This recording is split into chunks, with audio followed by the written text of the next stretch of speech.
uma grande responsabilidade. O bispo José do Carmo está em uma congregação nesta noite. A igreja deva estar sempre acompanhando o nosso bispo em oração. Ele corre muito e viaja muito, e é para aqui, para ali, para aqui, para ali, e não para. São muitos compromissos no estado de Goiás.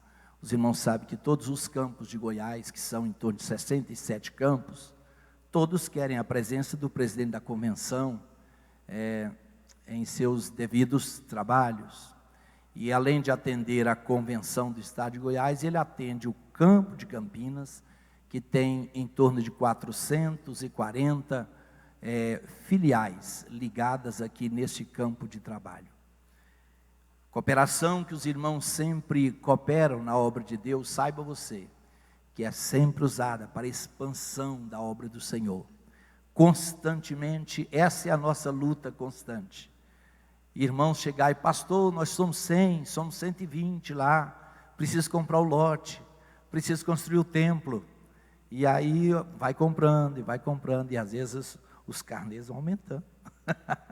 E aí, mas termina uns e começa outros, termina uns e começa outros, e assim a obra de Deus vai. Graças a Deus por isso. Orei pelo bispo Oídes. Ontem nós estávamos na cidade de Silvânia, à noite, com ele, o pastor Eurípides do Carmo, senador Luiz Carlos do Carmo, em uma solenidade que a igreja promoveu ali. Hoje, no horário do almoço, eu acompanhei o bispo Oídes, depois de atender algumas pessoas aqui na sede. Nós o acompanhamos lá em Humas, quando comemorou-se o aniversário de 84 anos do bispo Abigail Carlos de Almeida. Tudo isso tem que estar presente nessas solenidades. Agora à noite ele está em Nova Esperança com o pastor Carlos de Melo, e o pastor Enoque está noutra congregação, e nós estamos aqui, os irmãos, nos tolerando outra vez. Abra comigo a sua Bíblia em 1 aos Coríntios, capítulo de número 3.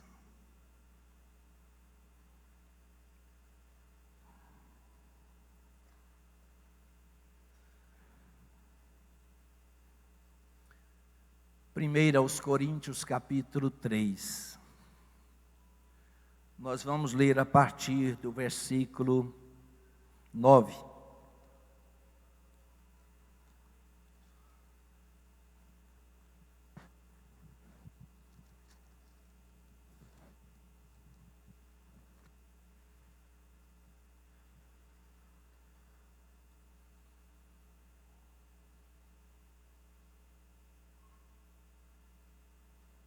Vamos ler juntos, irmãos? Nós vamos ler do versículo 9 até o versículo de número 15. Eu gostaria que os irmãos lessem, prestando bastante atenção em cada palavra deste texto sagrado.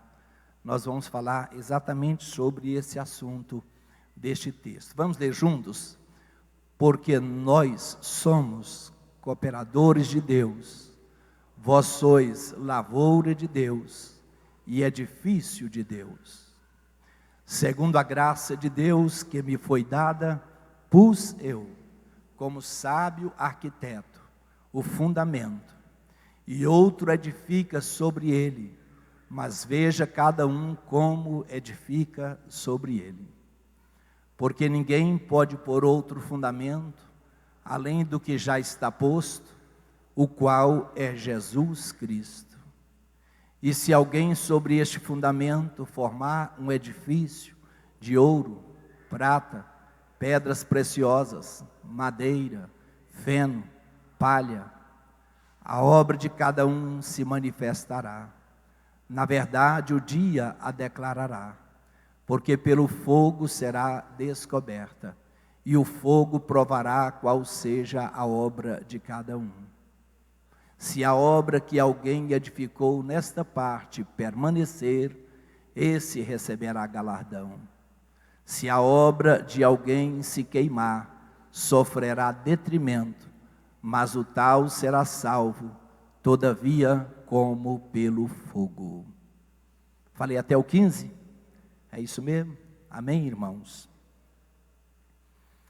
Todos os irmãos aqui da igreja, os teólogos que aqui estão, sabem que eu não sou nenhum teólogo profundo em falar sobre escatologia, sobre assuntos profundos da Bíblia Sagrada. Eu respeito os nossos teólogos que aqui estão, graças a Deus pela vida de cada um deles. Mas antes de ontem, o Espírito do Senhor me veio à mente falar com os irmãos sobre esse assunto. Antes de nós continuarmos, eu queria ler mais um versículo com os irmãos. Coloca aí 2 Coríntios capítulo 5, verso 10. 2 Coríntios 5 e 10, no mesmo assunto. Olha lá, vamos ler juntos? Porque todos devemos comparecer ante o tribunal de Cristo, para que cada um receba segundo o que tiver feito por meio do corpo, ou bem ou mal. Todos devemos comparecer ante o tribunal de Cristo.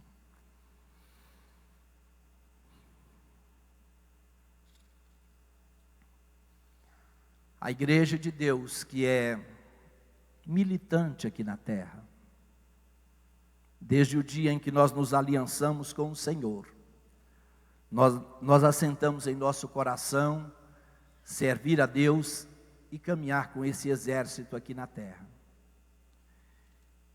Sem dúvida alguma, como servos do Senhor, nós temos alguma responsabilidade diante de Deus, como servos dele, todos nós. Deixe-me colocar aqui um grampozinho para o ventilador que faz tão bem para nós, não tirar aqui da página da Bíblia. O apóstolo São Paulo, pelo Espírito Santo, segundo a graça de Deus que me foi dada, pus eu, como sábio arquiteto, o fundamento, e outro edifica sobre ele. Mas veja cada um como edifica sobre este fundamento. O fundamento da igreja é Jesus Cristo. O alicerce da igreja é Cristo. Todos nós sabemos que o acontecimento futuro que a igreja aguarda é o arrebatamento da igreja nas nuvens. Está em vários textos da Bíblia, vários textos, especialmente em 1 Tessalonicenses capítulo 4, em 1 Coríntios capítulo 15 e tantos outros textos. Escatologicamente nós cremos assim, que após a igreja ser arrebatada, dar-se-á o chamado tribunal de Cristo, aonde todos os crentes, como nós lemos aqui em 2 Coríntios capítulo 5, verso 10, todos nós haveremos de comparecer ante ao tribunal de Cristo, para receber por aquilo que nós tivermos feito por meio do corpo, ou bem ou mal. Adianto para os irmãos que este tribunal de Cristo não é um julgamento para condenação, não. Todas as pessoas que fizerem ou que estiverem diante de Jesus Cristo para se submeter a este tribunal, serão pessoas que já foram arrebatadas.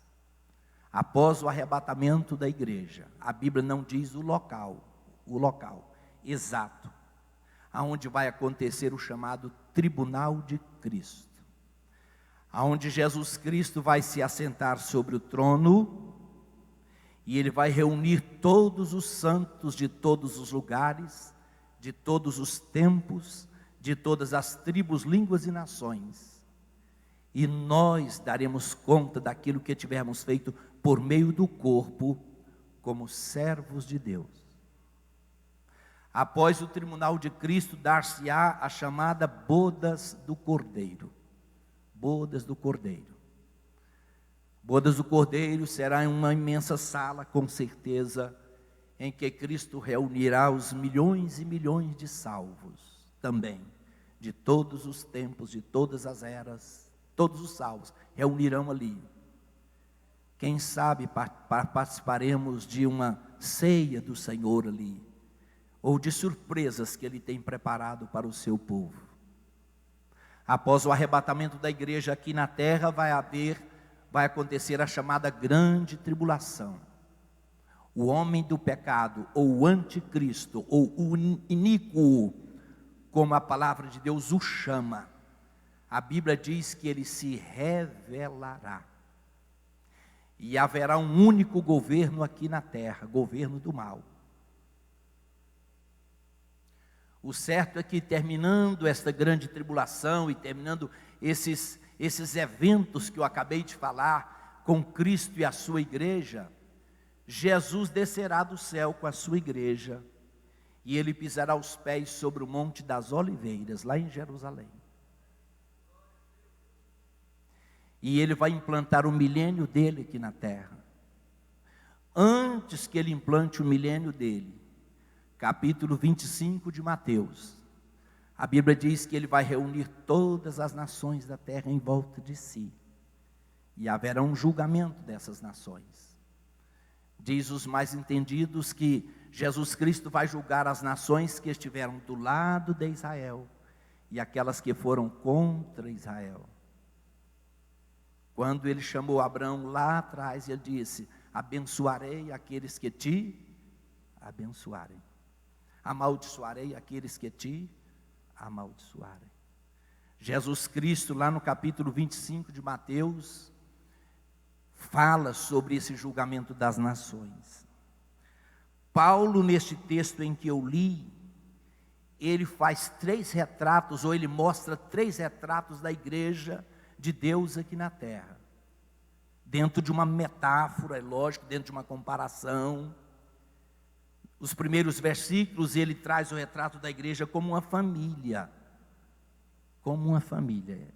E a questão de família fala de maturidade. É o que se espera de qualquer família no sentido normal. Estamos falando de família do jeito que Deus fez. A partir do versículo 5, Paulo faz uma outra metáfora, e ele chama a igreja de campo de Deus, ou lavoura de Deus. O que se espera de uma lavoura? Se espera de uma lavoura uma quantidade grande de mantimentos que essa lavoura venha produzir. Todo e qualquer fazendeiro ou agricultor, ele espera de uma lavoura exatamente isso. Mas a partir do versículo 9, nós lemos aí, Paulo, ele aplica uma outra metáfora. Ele deixa de falar sobre essa questão agrícola e ele passa a comparar a igreja como um edifício ou como um templo de Deus, uma construção, templo de Deus. Aleluia, irmãos. Um dos grandes privilégios que a igreja tem aqui na terra é nós sermos conhecidos como templo do Senhor. No capítulo 6, versos 19 e 20, Paulo, mais uma vez, ele afirma isso. Não sabeis vós que sois o templo do Espírito Santo, e que o Espírito de Deus habita em vós, e que não sois de vós mesmos? Ai, coisa linda! Templo de Deus. Então, queridos irmãos, o apóstolo aqui, então, ele começa a fazer uma colocação, dizendo: segundo a graça de Deus que me foi dada, nesta questão de construção de templo, ele diz: pois eu, como sábio arquiteto. Paulo está se comparando aqui como arquiteto espiritual. Nada de construção física, espiritual. Ele diz: eu, como sábio arquiteto, eu coloquei um fundamento, eu coloquei as bases de uma construção, e o nome desse fundamento é, digam bem alto, Jesus Cristo. Digam comigo, Jesus Cristo. O que segura qualquer prédio é o fundamento, não é isso, irmãos? É o fundamento que segura qualquer prédio. Ontem um irmão que está aqui me mostrava o fundamento da casa que ele está construindo. Olha, pastor Samuel, esse aqui é o fundamento. Já enterrei aqui não sei quantas dezenas ou centenas de sacos de cimento. É o fundamento para estar firme. Aí Paulo escreve para nós e diz: olha, irmãos, eu pus o fundamento de um edifício. E ele diz aí: agora veja cada um como edifica sobre ele, ou sobre Jesus, que é o fundamento da igreja. Porque ninguém pode pôr outro fundamento além do que já está posto, o qual é Jesus Cristo. A igreja não pode estar centrada no homem. O homem nada é, nós não somos nada, não. O homem não merece glória, o homem não merece aplausos, o homem não merece holofotes, não. O fundamento desta igreja é o Senhor Jesus Cristo. Ela está firmada nele. Glória a Deus. Aí Paulo diz: construa sobre este fundamento. Eu já o lancei. A igreja católica, eles dizem por aí afora que o fundamento da igreja católica é o Papa. Nós não cremos assim. A igreja evangélica, ela não tem nenhum pastor como fundamento da igreja, de jeito nenhum, porque a igreja não é de pastor algum. A igreja não é de nenhum missionário, de nenhuma liderança. Eu tenho pena de pessoas que saem atrás de lideranças, e saem atrás de pastores, e diz: o pastor fulano de tal uma bênção, eu vou correr atrás dele, eu vou congregar com ele. Para com isso, para com isso. Fundamento inabalável da igreja é Cristo, é o Senhor. Quem está firmado nele, irmãos, quem está firmado nele, pronto. Eu, quando era bem novo, pastor, assumi uma congregação lá em Vila Santa Helena. Eu me lembro muito bem, aquela dedicação, eu mais a minha esposa, e nós saímos visitando o bairro, e a gente fazia até coisas assim que os irmãos não acreditam. Gasolina muito cara, a gente morava longe da igreja, e nós saímos cedo na escola dominical, naquele ânimo de ganhar almas para Jesus, e terminava a escola dominical, nós saímos visitando os irmãos, que a gente morava longe, e minha esposa às vezes levava uma marmita. Talvez vocês não acreditam nisso. Minha esposa levava uma marmita para nós, alguma coisa, alguma comida que ela preparava e colocava ali. Quando chegava na hora do almoço, nós parávamos debaixo de uma árvore e comia aquela comida ali com alegria, e depois continuava visitando os irmãos. E a igreja foi enchendo, e a igreja foi enchendo, e a igreja foi enchendo, e nós aumentamos a igreja encheu. E a igreja encheu, aquela bênção de Deus. Eu tinha 2 anos e pouco que nós dirigimos. Nós tínhamos 2 anos e pouco dirigindo ali a Vila Santa Helena. É a primeira congregação do campo de Campinas. Quando nós estávamos 2 anos e pouco, o pastor Albino nos transferiu para o bairro Goiá. Não é o Goiá de hoje, esse Goiá que tem aquele templão. Não. Era o Goiá de 30 anos atrás. E nós fomos lá para o bairro Goiá. E no dia que o pastor Albino foi dar posse a outro pastor, a igreja se levantou e disse: nós não aceitamos, pastor Samuel, sai daqui. E eu levantei e disse: eu não ensinei isso para vocês. Eu ensinei para vocês que o fundamento da igreja é Jesus Cristo. Não é o pastor coisa nenhuma. Eu ensinei que Jesus é o fundamento da igreja. Aleluia. Irmãos, e ao longo do nosso ministério a gente tem ensinado isso. Pessoas não podem firmar a sua fé em um homem, em um missionário, em um homem de Deus que entre aspas, o homem falha, queridos irmãos, mas Paulo diz: eu, como sábio arquiteto, eu coloquei um fundamento firme, e o nome desse fundamento é Jesus Cristo. Se você alicerçar a sua fé em Cristo, você nunca será abalado, nunca será abalado. Bendito seja o nome do Senhor Jesus para sempre. Irmãos, aí eu quero colocar com os irmãos aqui o seguinte: eu anotei hoje algumas coisas e eu queria colocar com os irmãos. Deixem-me falar para os irmãos o seguinte: o crente, todos nós, um dia nós fomos julgados como pecadores, e alguém tomou esse julgamento em nosso lugar. É lógico que esse alguém é Jesus Cristo.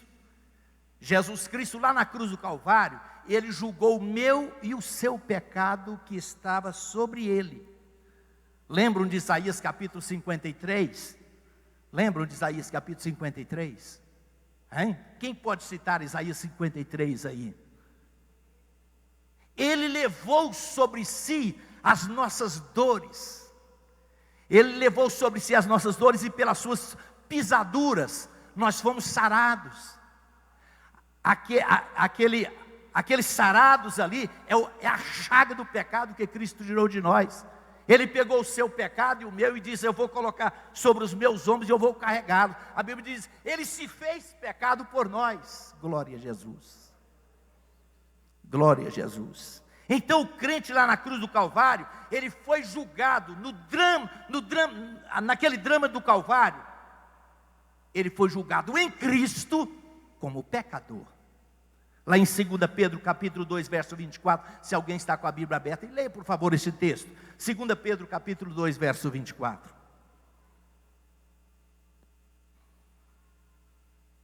Quem pode ler? Não, 1 Pedro 2, 24, desculpe. 1 Pedro 2 e 24.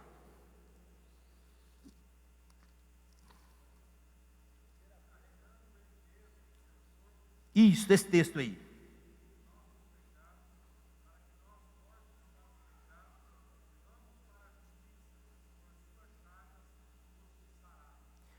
Olha essa expressão aí, irmãos. Levando Ele mesmo em seu corpo os nossos pecados. Oh, Jesus. Quando a gente chega ali no Gólgota, quando a gente visita o lugar onde Cristo foi crucificado, né, pastor Itamar e os irmãos que foram lá, a gente parece que sente isto aqui, ó.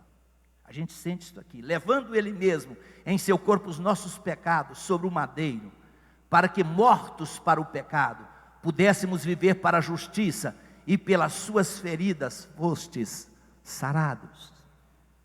O crente foi julgado em Cristo como pecador. O crente, ele é julgado hoje, durante a nossa vida, nós somos julgados como filhos de Deus. Diga comigo, filho de Deus. Lá em João capítulo 1, verso 12 está escrito: veio para o que era seu, e os seus não o receberam, mas todos aqueles que o receberam, deu-lhes o poder de serem feitos filhos de Deus, a saber, aqueles que creem em seu nome. Queridos, durante essa vida nossa aqui na terra, nós somos julgados como filhos de Deus. E acontece que todo pai que ama o filho, às vezes ele precisa corrigir o filho. Sabiam que Deus nos corrige nesta vida quando nós erramos? Sabiam que Deus nos corrige? Eu já fui corrigido pelo Senhor. Eu não sei se alguém aqui já foi corrigido por Deus. Ah, meu Deus. Bendito seja o nome do Senhor. Leia Provérbios capítulo 3, verso 12, para conferir o que eu estou falando com os irmãos. Provérbios 3 e 12, por favor. Olha lá, leiam comigo. Porque o Senhor repreende aquele a quem ama, assim como o pai ao filho a quem quer bem. Todo filho que ama o pai, ele corrige o filho, como Deus nos corrige. O salmista, em uma das expressões dos salmos, ele diz assim: foi bom, Senhor, ter me corrigido. Foi bom o Senhor ter me corrigido, porque eu aprendi o seu caminho.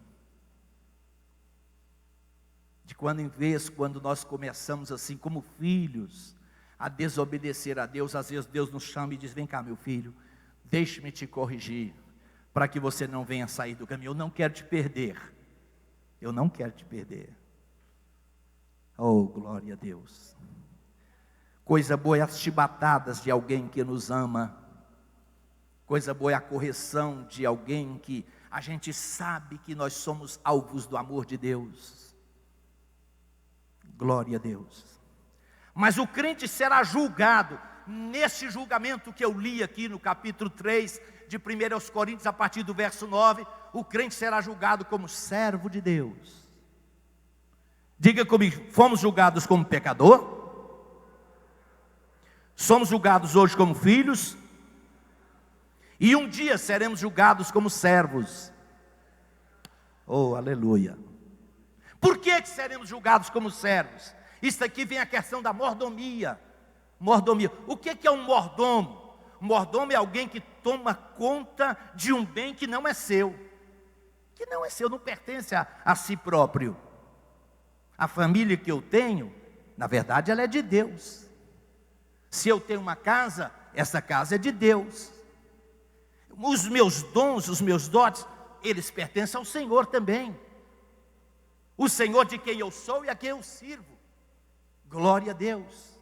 Nós somos mordomos. Tudo é de Deus. Tudo é de Deus. Aleluia. Se a igreja entendesse isto.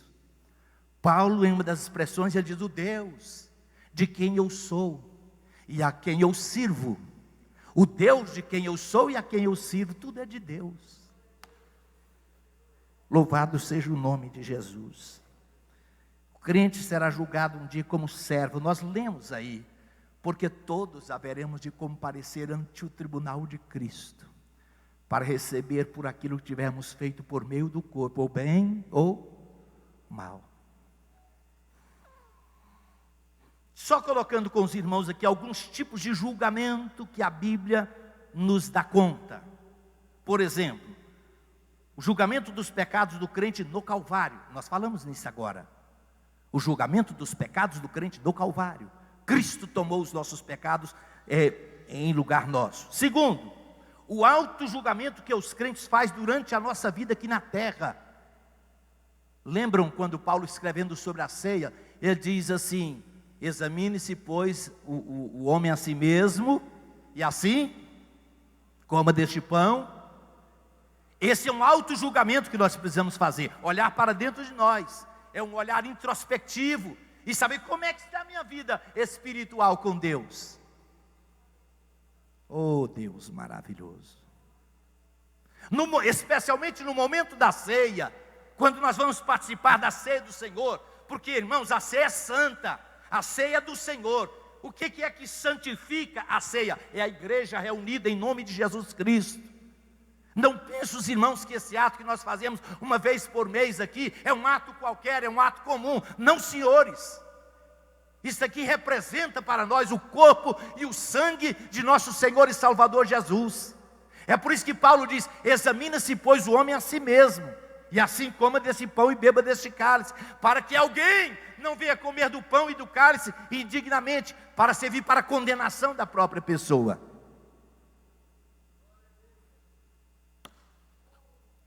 Bendito seja o nome do Senhor.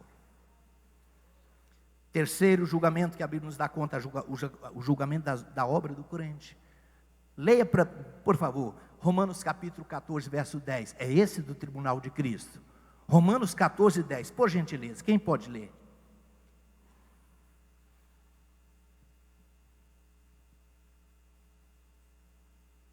Romanos 14, 10.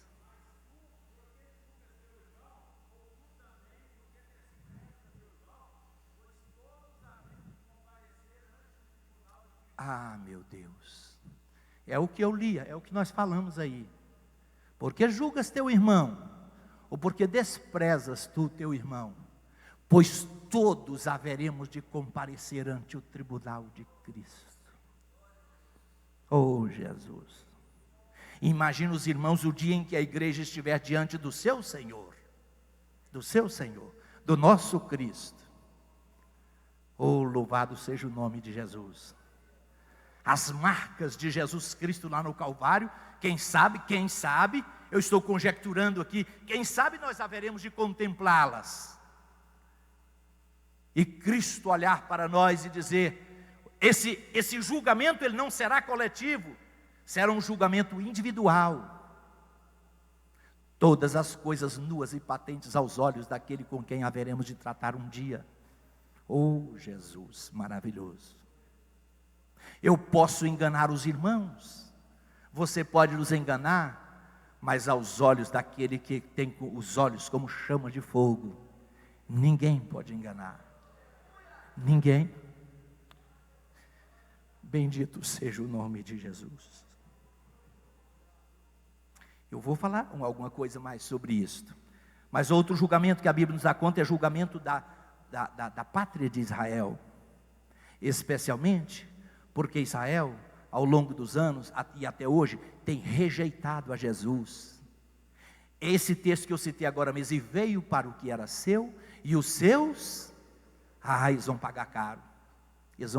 Eles têm pagado caro. Israel tem pagado caro por isso. E veio para o que era seu, e os seus não receberam. A gente vai em Israel e os guias turísticos, eles conversam conosco e eles levam a gente nos locais onde Jesus Cristo operou milagres, e eles contam os milagres de Jesus assim. Você fala assim: isso é o maior pastor que tem no mundo. Aí depois você pergunta ele assim: mas você crê no Messias? Não. Só estou aqui contando a história para vocês. Veio para o que era seu, e os seus não receberam. Apocalipse capítulo 1, verso 7, diz que no dia em que Jesus Cristo pisar os seus pés sobre o Monte das Oliveiras, o texto sagrado diz assim: aqueles que o traspassaram, haverá de olhar para ele e dizer: ele é o Cristo, ele é o Senhor do universo. Toda língua confessará que ele é o Senhor, e todo joelho há de se dobrar diante daquele que foge céus e terra, a presença poderosa dele. Todo joelho se dobrará, toda língua confessará, até mesmo aqueles que o traspassaram lá na cruz do Calvário, aqueles que disseram: crucifica, agora eles haverão de olhar para Jesus e dizer: ele é o Senhor, ele é o Senhor do universo. Depois os irmãos leiam em casa, por favor, lá no capítulo 20 de Ezequiel, a partir do versículo 33, Deus fala alguma coisa sobre esse julgamento de Israel, e que lá na frente ele haverá de os reunir outra vez, porque Deus é Deus. 2 Pedro capítulo 2, verso 4, fala sobre o julgamento dos anjos caídos. Diz que Deus, ele fez um primeiro julgamento dos anjos caídos, mas lá na frente eles haverão de receber um outro julgamento. Coisa tremenda. E o último julgamento, que é o chamado julgamento final, o grande trono branco, capítulo 20 de Apocalipse, a partir do verso 11. Aí são todas as pessoas do universo, grandes e pequenos, de todas as tribos, línguas e nações. O Deus, o Todo-Poderoso, vai estar assentado sobre o trono, e ele chamará todas as pessoas, uns para a condenação eterna. Os salvos já estarão com ele, e ele vai trazer aquela sentença tremenda. Mas nessa noite eu estou falando com os irmãos, e eu quero mais 15 minutos de vocês, ou 10, falando com os irmãos sobre o tribunal de Cristo, que eu disse que somente os salvos haverão de estar diante desse tribunal. E eu quero falar com os irmãos o seguinte: o que será julgado no tribunal de Cristo, quando nós estivermos lá? O que será julgado? Será julgado as obras e o trabalho de todo cristão, nossas obras e o nosso trabalho. Como é que nós administramos, ou como fomos mordomos da nossa vida em particular, dos nossos bens. Todos aqueles que são ricos, viu? Todos os ricos aqui, viu, Itamar? Todos aqueles que têm muito dinheiro aí, ó. Os bens, os talentos, os dons. Quer saber mais o que será julgado naquele dia? A sua juventude, todos os jovens. A sua beleza será julgada naquele dia, sabia disso? Aquelas moças, rapazes que se acham muito bonitos. A pergunta é esta: você tem usado a sua beleza para a glória de Jesus ou não? Ah, que coisa tremenda. Lembram de uma pessoa que usou a sua beleza para a glória de Jesus? Quem dos irmãos lembra na Bíblia? Esther. Ganhou o concurso de Miss ali, né? Ganhou o concurso de Miss. A beleza de Esther foi para a glória de Deus. Aí depois, quando alguém levantou e disse assim: os judeus serão destruídos, Esther diz: nós jejuaremos, eu vou estar diante do rei. Ela, com toda aquela beleza, com toda aquela simpatia de Esther, ela diz: eu vou estar diante do rei e vou pedir pelo meu povo. Oh, glória a Deus. Então será julgado naquele dia nossa vida, nossos bens, nossos talentos, nossos dons, nossa energia, a beleza, o prestígio. Alguém que tem prestígio, tudo isso será julgado naquele dia. Glória a Deus. Mas outra coisa, outro aspecto será julgado naquele dia: a conduta do cristão, o nosso procedimento, o nosso comportamento, o porte, o testemunho do cristão. 2 Coríntios capítulo 5, verso 17. O que diz lá? Se alguém está em Cristo, nova criatura é. As coisas velhas passaram, e eis que tudo se fez novo. Quantas pessoas que brincam de ser crente, o nosso comportamento, a nossa conduta. Crente fala a verdade uns com os outros, correto? Concorda comigo? Marido fala a verdade para a sua esposa, tudo é transparente, tudo é claro, porque nós somos crentes. Fala a verdade. Paulo diz assim: aquele que furtava, o que acontece hoje? Não furta mais. Aquele que mentia, hoje ele não mente mais. Aquele que adulterava, hoje não faz isso, porque ele é crente, é temente a Deus. Ele sabe que haverá um dia que ele vai estar diante do seu Cristo, e diante do Senhor Jesus nada se esconde. Glória a Jesus. Todas as coisas nuas e patentes aos olhos daquela autoridade que foge céus e terra à presença dele.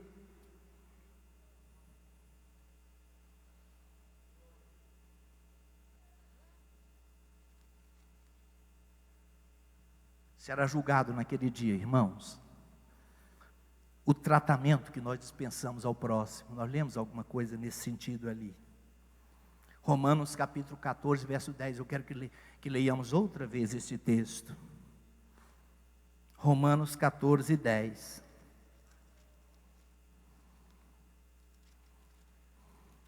Tem não?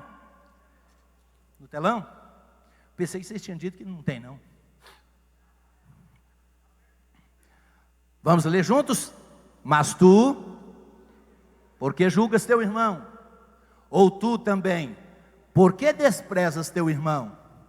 Pois todos haveremos de comparecer ante o tribunal de Cristo. O tratamento que nós dispensamos às pessoas que nos cercam. O tratamento do marido para com a sua esposa, naquele dia, Jesus Cristo vai julgar. As mentiras, as traições, tudo será colocado diante dos olhos, que todas as coisas ele vê. Meu Deus. Pessoas que têm uma empregada doméstica e trata ela como uma pessoa qualquer, naquele dia dará conta desse tratamento diante do Senhor Jesus Cristo. Aquelas pessoas que nós imaginamos que elas são inferiores a nós, às vezes trabalham dentro da nossa casa, Deus coloca dentro da nossa casa para provar a nossa fé, e nós tratamos a pessoa de qualquer jeito, como se ela fosse um objeto. Naquele dia Jesus vai colocar talvez num telão, e dizer: você tratou com humildade, com desprezo, aquela pessoa que eu pus dentro da sua casa para provar a tua fé. Oh Deus, tem misericórdia.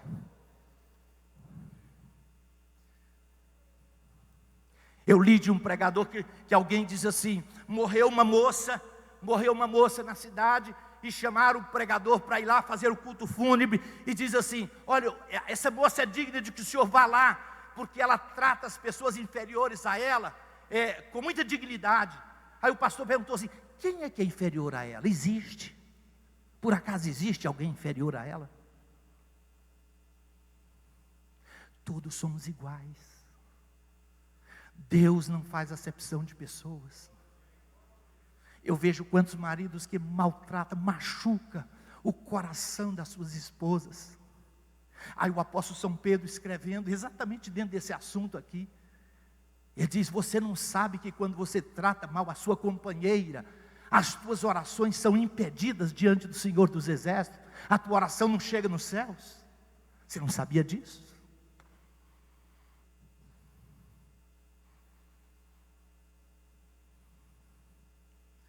Se alguém aqui nessa noite tem tratado asperamente, talvez o seu esposo, a sua esposa, a pessoa que trabalha com você, você é patrão, e você trata aquela pessoa de qualquer jeito e a faz chorar, peça perdão, Jesus, dessa noite. Peça perdão, Senhor Jesus. Tratamento dispensado às pessoas que nos cercam. O Senhor está pesando tudo isso em balanças fiéis. Deus está pesando tudo isso. Todos haveremos de comparecer ante o tribunal de Cristo para receber a misericórdia de Deus. Eu estou terminando agora. Agora eu termino. Voltemos para o texto sagrado. Voltemos para o texto sagrado. Não estou inventando nada, irmãos. Olha aqui. Se alguém sobre este fundamento formar um edifício de ouro, prata ou pedras preciosas. Esses três materiais aqui são materiais valiosos, duráveis, difíceis de adquirir. Paulo diz, se alguém sobre esse fundamento formar um edifício de ouro, prata ou pedra preciosa, alguém diz, quem trabalha com ouro é aquela pessoa que trabalha somente para a glória de Deus, para que o nome de Deus seja glorificado. Quem trabalha com prata, alguém diz assim, são aquelas pessoas que têm prazer em ganhar almas para Jesus, encaminhar pessoas para o reino de Deus. Quem trabalha com pedras preciosas, são aquelas pessoas que laboram muito nas doutrinas fundamentais da palavra de Deus, pedras preciosas.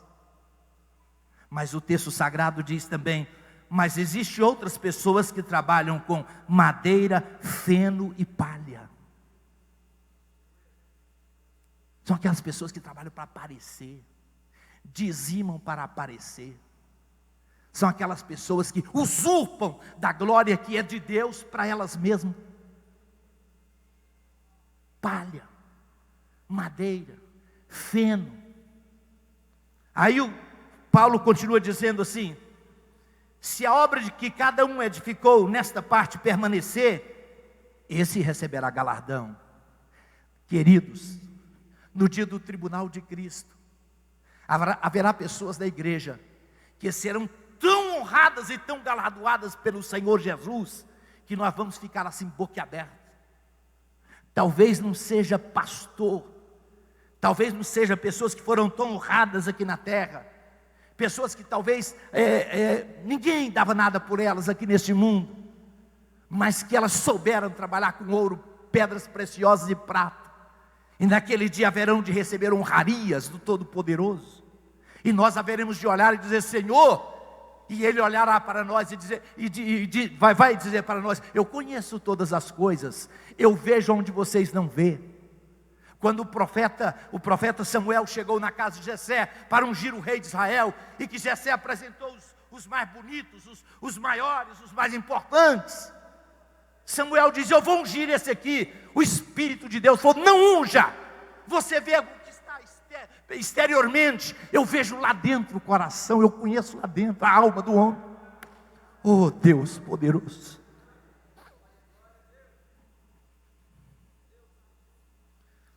Mas pela graça de Deus, olha aqui, esse receberá galardão, se a obra de alguém se queimar, sofrerá detrimento. Mas esse tal crente, essa tal pessoa, será salva através do fogo. O fogo de Deus, irmãos, é lógico que isso aqui tudo é simbólico, tudo é metáfora. O fogo de Deus, ele vai tocar sobre a obra de todos nós, e vai passar pelo crivo de Deus. O texto sagrado diz, se alguém trabalhou com feno, com madeira ou com palha, vai queimar tudo, vai destruir tudo, vai virar somente a cinza. Mas a graça de Deus é tão grande, que o Senhor falará assim, entra para o reino. Você não tem galardão nenhum, mas a tua vida eterna já está garantida, porque você creu em mim lá na terra. Bendito seja o nome do Senhor. Quer estar em pé neste momento, irmãos? Quer estar em pé neste momento? Olha, queridos, querida igreja, queridos irmãos e irmãs, tudo aquilo que nós fazemos aqui neste mundo, toda a nossa palavra, toda a nossa conduta, todo o tratamento dispensado, especialmente às pessoas que nós imaginamos que elas são mais simples do que nós, que são inferiores a nós, tudo isso será julgado pelo Senhor do Universo, aquele que nós nos curvamos diante dele mais uma vez esta noite, Jesus Cristo. Eu vejo tantas pessoas, tantos pseudas autoridades por aí afora, como diz lá em Hebreus, eles pisam no sangue de Jesus Cristo. Imaginam no dia em que eles estiverem diante do trono de Deus, já será em outra ocasião. será em outro evento, em outro ambiente, ou em outro momento, eles estiverem diante do trono de Deus, e o Senhor vai dizer para essas pessoas: como é que você desafiou o meu filho Jesus lá na terra? Como é que eles vão dar conta disso? Céus e terra haverão de fugir naquele momento tremendo, tremendo, naquele momento que nada ficará escondido. Eu confesso nesta noite as minhas faltas a Jesus Cristo, que vê todas as coisas, o Cristo que conhece tudo.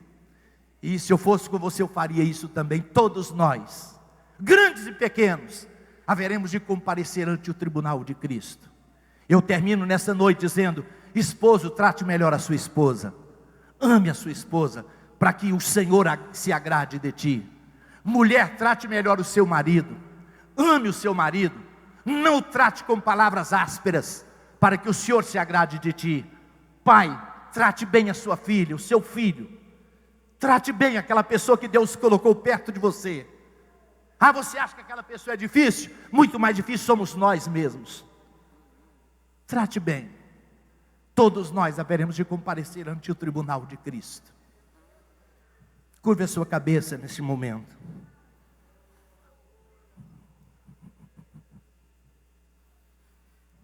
Vamos orar ao Senhor. Se alguém precisa pedir perdão dos seus pecados, faça isto agora. Essa é uma noite de quebrantamento espiritual. É noite de mover de Deus. É noite em que o Espírito Santo tem falado ao coração de muitas pessoas aqui. Glória a Deus.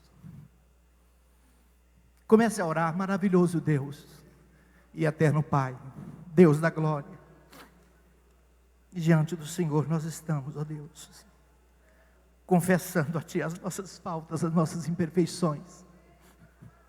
Quantas vezes temos falhado, Deus? Quantas vezes temos falado aquilo que não deve? Todas as nossas palavras serão julgadas naquele dia. Oh Deus poderoso, um dia haveremos de estar diante do Senhor. Um dia haveremos de estar diante do Senhor. Louvado seja o Teu nome. Maravilhoso Deus, eterno Pai, faz de cada um de nós, ó Deus, servos fiéis, servos melhores, servos em que verdadeiramente agradem a Ti, em espírito e em verdade. Quantos podem dizer amém? Eu quero que você abrace uma pessoa, a pessoa mais próxima de você. Eu vou abraçar minha esposa. Se a sua esposa está aqui, dê um abraço nela. Talvez faz tempo que você não faça isso. Se tem alguma coisa de perdoar, peça perdão agora. Papai, abrace a sua filhinha agora. Ou irmãs mais velhas, abrace uma pessoa mais nova, como eu vejo a irmã Lúcia aqui abraçando a cantora. Abrace uma pessoa próxima de você. Peça perdão agora. Deixa o Espírito Santo de Deus falar no teu coração sobre o tratamento que nós temos dispensado uns para com os outros.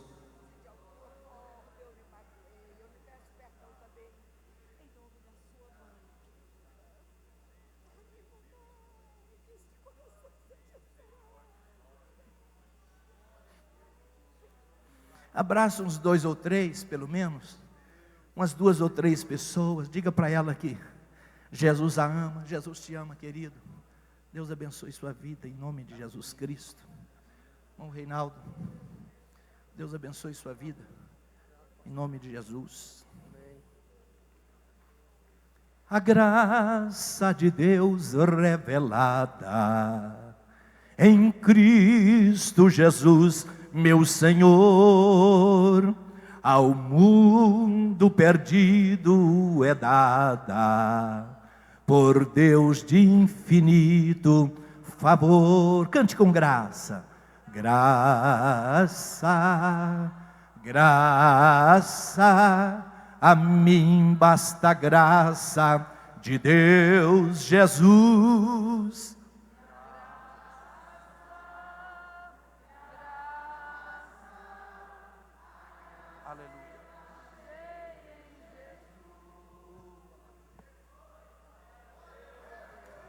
Aleluia, glória a Deus. Fiel, essa palavra e digna de toda aceitação. Você pode levantar a sua mão e glorificar ao Senhor Jesus. Aleluia. Glória a Deus. De pé, tem um irmão que quer